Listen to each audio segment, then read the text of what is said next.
Patriotism or propaganda? That's the question exploding online after Kid Rock dropped a high-octane, military-style video to promote his Freedom 250 tour and pulled in a very powerful ally. We're talking about none other than U.S. Secretary of War Pete Hegseth. And the optics, they're setting off a firestorm. Kid Rock unveiled the controversy-sparking video at a packed tour kickoff in Dallas as crowds cheered and hooted. The video opens with the musician greeting Hegseth like a longtime buddy. There's casual banter, a handshake, and then a moment that's now going viral. Hegseth offers to fly Kid Rock to his own concert, not commercially, not privately, but in a Department of War helicopter. Cue the visuals. Military choppers slicing through the sky, Kid Rock climbing into the gunner seat, patriotic music swelling in the background. It's loud, it's cinematic, it's unapologetically American, and for many fans, it's pure adrenaline. But for critics, it's something else entirely. The backlash was immediate. Social media lit up with accusations that taxpayer-funded military resources were being used to promote a celebrity tour.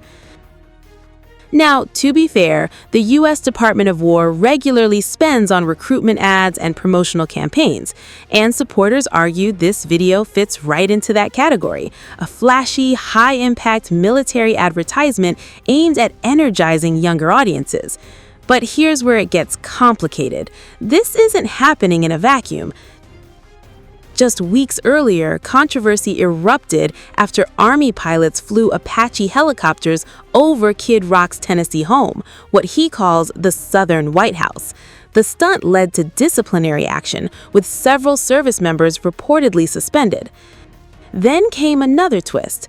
Hegseth himself admitted before Congress that he personally shut down a military probe into that very incident. The revelation? It didn't sit well. Hegseth was grilled and humiliated in front of Congress over the entire fiasco.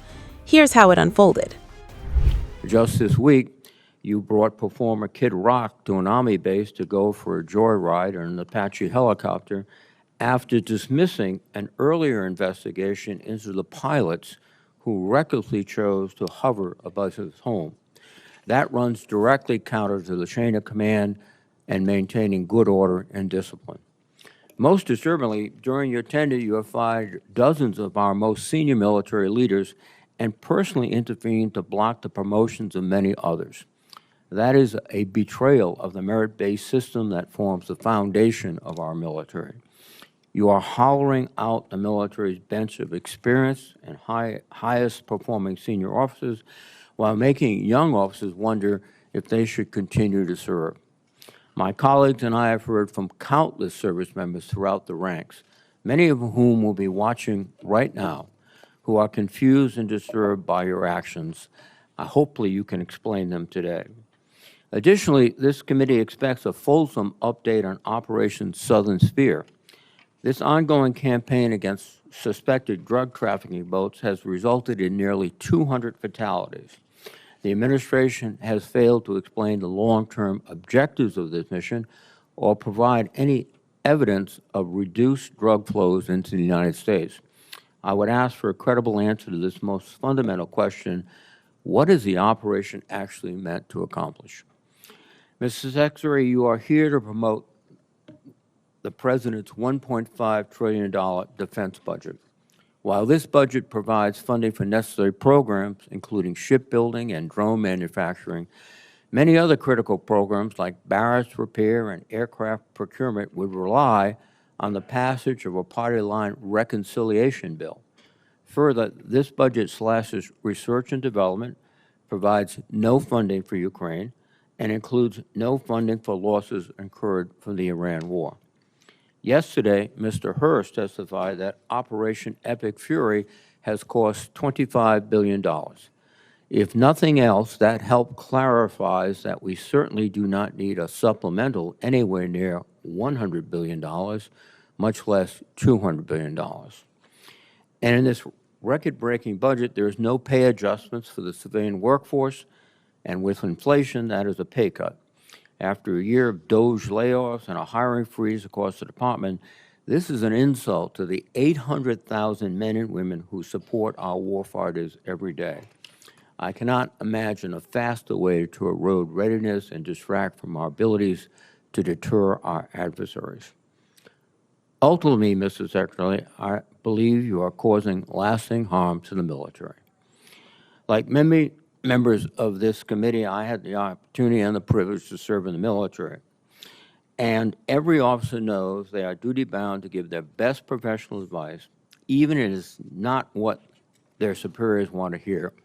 Because when leaders fear to speak honestly, people die, missions fail, wars are lost. The American people's trust in our military took 250 years to build. You are dismantling it in a fraction of that time. And trust, once long, can take generations to rebuild.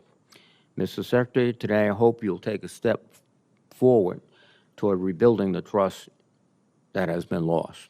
Thank you, Mr. Chairman. Mr. Secretary, you are now recognized for your opening statement, sir. Well, Mr. Chairman, Ranking Member Reed, Senators, thank you for the opportunity to testify in support of President Trump's historic, as you said, Mr. Chairman, $1.5 trillion fiscal year 2027 budget for the Department of War.